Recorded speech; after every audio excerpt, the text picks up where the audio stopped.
From the Convergence Studio in the School of Communication, this is Loyola News Chicago. Hello and welcome to Loyola News Chicago. I'm Brittany Arnold.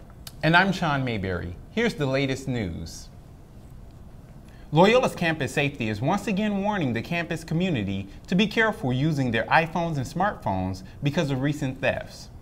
The alert comes after a 68-year-old woman died last week when she was pushed down the stairs at the Fullerton L stop near the Lakeshore campus after someone has stolen an iPhone on the platform.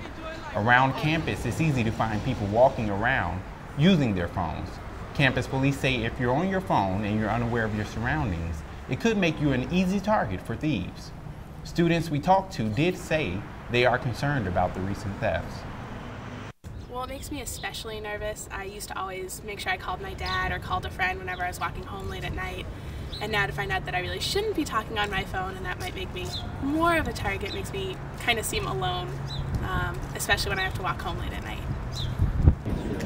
It definitely makes me a little scared, a little cautious. I'm going to make sure I'm not walking by myself with the iPod, like headphones plugged in like all the way. Definitely more cautious.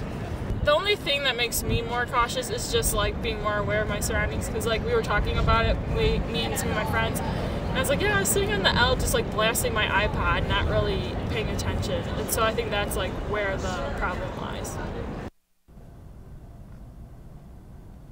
Campus police offer these tips to minimize your risk of being a victim of cell phone theft. Try not to walk alone at night and don't walk with your earphones in. Even during the day, try to avoid talking and texting and make sure you are aware of your surroundings. And report any suspicious behavior to campus or Chicago police. Loyola has a new men's basketball coach. He's Porter Moser, who most recently was an assistant under legendary college coach Rick Majerus at St. Louis University. Moser was introduced at a news conference Wednesday morning in the new Norville Athletic Center. Loyola's new athletic director, Grace Calhoun, said Moser brings a lot of qualities to help the Ramblers become a better program. We needed a builder. I'm well aware of the fact that it takes very different qualities to build something rather than just maintaining a program that's already doing well. We needed someone who would come in with the energy, with the vision, with the work ethic to get things done. One of my favorite photos of all time in sports, and I'm a junkie, is Michael Jordan holding the championship ball crying. I said, you know why he's crying? Because how stinking hard it is to win, to be great. And I said, you say you want to get stretched, we're going to stretch you. And a lot of character in the locker room, and we'll see, how things progress. 2 years ago, Moser was named one of the top 50 assistant coaches in the country by the Basketball Times. He replaces Jim Whitesell, who was fired last month after 4 losing seasons. Moser met with the Rambler players Tuesday night and said he hopes to be able to recruit more players from Illinois and the Chicago area. The election results are in, and Loyola's new USGA president will be junior Sean Vera. The results show that Vera won with 702 votes, while runner-up Timothy McMahon got 599. Jessica Hiker in third place with 542 votes. Sean Anderson finished fourth with 400 votes. Vera will take on his duties as president next fall. Are you looking for a job? One company is looking to fill thousands of jobs in one day. On April 19th, McDonald's plans to hire 50,000 employees that day. McDonald's is trying to move away from the stereotype that workers only flip burgers, and the new company's campaign encourages people to think of McDonald's as a career option. We asked Loyola students if they would consider starting their career at McDonald's. Probably not, hopefully not right out of law school because of all the debt I'll have to pay back, and I don't think that would be the best option right out of law school. Only if all my other options were worn out, I wouldn't not consider it, but it definitely would not be my first choice, and I'd probably still be looking for another job. Probably not. I don't think that's the route I would really go for, but I could see it as a management job or upper management. Like, they have a really big corporate structure and everything, so I feel like it could be a job that people could do for the rest of their lives, but I just wouldn't be interested in it. If you're looking for a job near campus, there's a McDonald's right around the corner. National Hiring Day is April 19th from 10 a.m. to 3 p.m. Graduating has always been a terrifying thought for many college students, and Loyola's grads are no exception. Tahara Rockman takes a closer look at how some students are facing the job market. Like many of her peers, senior Jessica Salella is ecstatic about graduating from her student job at the Loyola Phoenix newspaper to a career in the real world.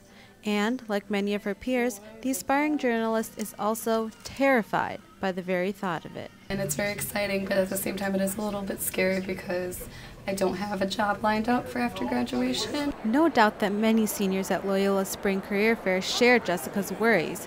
Students hope to snag a job for one of the fair's 75 registered employers, but the job opportunities that appear at Loyola's Gentile Center are not translating to reality. Loyola's post-graduation job employment reports indicate that seniors like Jessica have a reason for their fears. Before the recession, the employment rate was 48% among 807 respondents.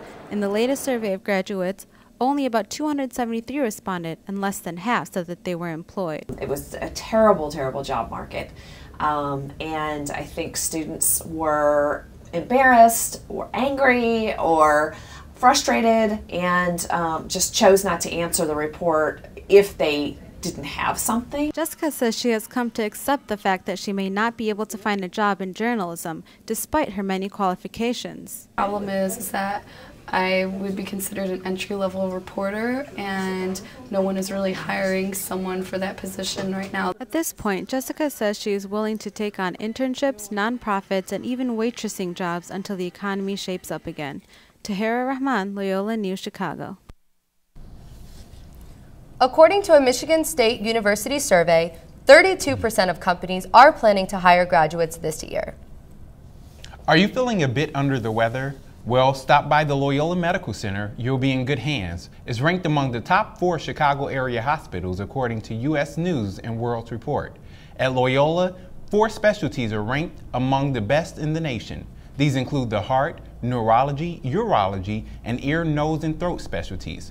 Overall, Loyola's Medical Center ranks 4th in the Chicago area. Rogers Park is getting a new alderman after 38 years in the 50th Ward. Alderman Bernard Stone is being replaced by CPA Deborah Silverstein. Silverstein won 62% of the vote in the runoff election Tuesday to represent the Rogers Park and West Rogers Park area. Chicago's horse-drawn carriage owners are raising a stink over new city regulations. Horse-drawn carriages are a common sight around Loyola's Water Tower campus. New city regulations will force drivers to stop and wash the street whenever a horse urinates. Although horses already are required to wear diapers, the diapers can't catch the urine that some aldermen think are leaving a stench around the Gold Coast and impacting residents' daily life. Some carriage owners think the new rule will cause accidents and more traffic jams and may even be a safety hazard. Coming up, if you love the smell of bacon, then you're in luck. Bacon smell just got taken to a whole new level. And a murder mystery dinner Loyola students will never forget.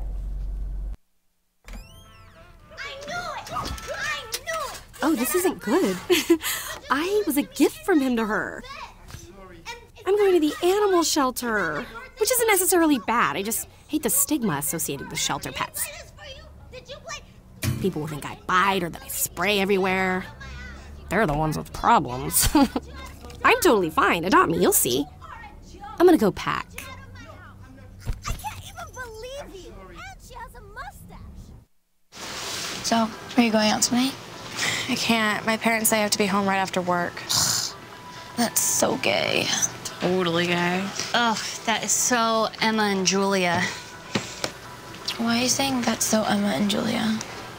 Well, you know, when something is dumb or stupid, you say that's so Emma and Julia. Who says that? Everyone. Imagine if who you are were used as an insult. When you say that's so gay, do you realize what you say? Knock it off. Need a little mystery in your life? This week is full of it. Ashley Barnes has your inside ticket to a dinner mystery. Quickly, move on. This is the most frightening thing I've ever seen. It's Mystery Week here at Loyola Chicago. The opening event for Mystery Week was a murder mystery dinner at Zips, Like most of the events from Mystery Week, the Murder Mystery Dinner was free with registration. The night opened with 2 actors setting the scene for a movie, casting for Parabola of Doom! Dun, dun, dun. In which all the attendees were participants. There was laughter and a few acting exercises, and then parts were cast. After dinner, when many participants wondered what the murder part actually meant, it happened. Greta 6 is dead. One of the movie cast was found dead, but who killed Greta number 6? Hugo, it's up to you to put all the clues together from the entire evening's festivities and figure out who done it and why. Then teams thorough investigation and discussion. Each team gave their ideas, some with rather detailed descriptions of why.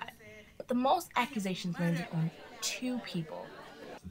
Then it was discovered there was a doctor in the crowd, and the truth was then revealed after an autopsy. I'm afraid this young woman died from watching that young man play surf. She was then brought back to life, because of course, we all like happy endings. Hold each other's hand. The Murder Mystery Dinner served as a great way to open up Mystery Week. It gave students quite a different way to release some stress from the previous week, but also gave some insight to just what Mystery Week is all about. And students were wondering what will come next. And if the events of Mystery Week are anything like the Murder Mystery Dinner, they're definitely surely something you would want to check out. I know I definitely will. Ashley Barnes, Loyola University Chicago. Mystery Week ends this Saturday with a gangster tour visiting all the hot spots around Chicago. The Loyola men's volleyball team fell short to number 7 Ohio State on Friday night, but they are already looking ahead to an important matchup with Ball State. The men will play their final regular season home game ever in Alumni Gym on Friday, April 8th at 7 p.m. The Ramblers right now have a 17-6 record for the season. The women's softball team is still undefeated in the Horizon League and will be hosting a special event April 9th. The second annual Pack the Park will host Valparaiso in a doubleheader on Saturday at 1 o'clock at Hoyne Field. Admission is free, and the first 500 fans will receive a free softball t-shirt. The women will also be hosting rival UIC on April 6th and 7th. The women's golf team snatched a victory in the state line standoff at the Golf Club of Illinois last Saturday. With unfavorable weather conditions, the Ramblers took on the competition in preparation for next week's Loyola Invitational. Nikki Miller and Chrissy Togner each fired an 81 to pick up a victory over Green Bay. Loyola will be hosting a dual meet against Chicago State this Friday at the Wilmette Golf Course. With the baseball season upon us, the Loyola's baseball club is in full swing for its season. I decided to check out who our Ramblers have been striking out so far. Alumni Gym has been home to the Ramblers basketball and volleyball teams for nearly 50 years now. But the recently vacated gym has become the perfect location for Loyola's baseball club to practice in peace. First-year member Matt Goldman talked about how he discovered the club. I've played baseball since I've been 3 years old, so I definitely wanted to play baseball when I came to Loyola, just because I've done it for so long and I love baseball. I think it's the best sport. So since there's a Division I team here, joining the club baseball team is pretty easy. I just signed up and went to tryouts and then got the email that I'm on the team, and I'm here now. Because of the ratio of women's to men's sports here at Loyola, the university would have to create another women's sport in order to add baseball to the program. But this has not discouraged these guys from building a team with nearly 20 members who are competing against some of the top Horizon League programs. We play a little bit of both. We're in a 5-team tournament. 3 games a weekend starting early April. 2 games, doubleheader on Saturday, 1 on Sunday, and we play everywhere from Illinois State to Ball State to Indiana University, and even some games against Columbia and Northwestern here in the city. Even though they are not technically Ramblers, the club has worked hard to make a name for themselves on campus. I have to give all the thanks to my catcher and the defense behind me, because without them, I wouldn't be what I am today. They teach me a lot. They're right there to make the plays behind me, and it's great to have them behind me. It's a good bunch of guys. With a current 3-3 record, and pitcher Nick Roberts being honored by the National College Baseball Association as Pitcher of the Week, we know these guys are headed on the right path. The baseball club will host its next tournament April 9th through 11th at Indiana University. Gotham City is moving to the Steel City and taking the Dark Knight with it. Filming for the third Batman will no longer be in Chicago, but in Pittsburgh, Pennsylvania. The last two films, Batman Begins and The Dark Knight, were both filmed in Chicago. The third film, The Dark Knight Rises, is scheduled to be released in July 2012, with Christian Bale as Batman and Anne Hathaway playing Catwoman. If the smells of Sunday brunch leaves you hungry, well, it's time to bring home the bacon. Bacon cologne, that is. The world's first bacon-scented fragrance, named Bacon by Fargenay, is described as a scent by the gods. Inspired by the legend of a Parisian butcher who used to give customers oil scented with bacon to lift their moods, the new fragrance promises to lift your mood as well. You can either buy Bacon Classic or Bacon Gold. Each cost only $36. I love bacon, but I definitely would never want to smell like it all day. Yeah, I couldn't imagine who would want to smell like bacon all day, or who would want to smell it. That's all for now. Thanks for watching. Join us next week for more Loyola News Chicago.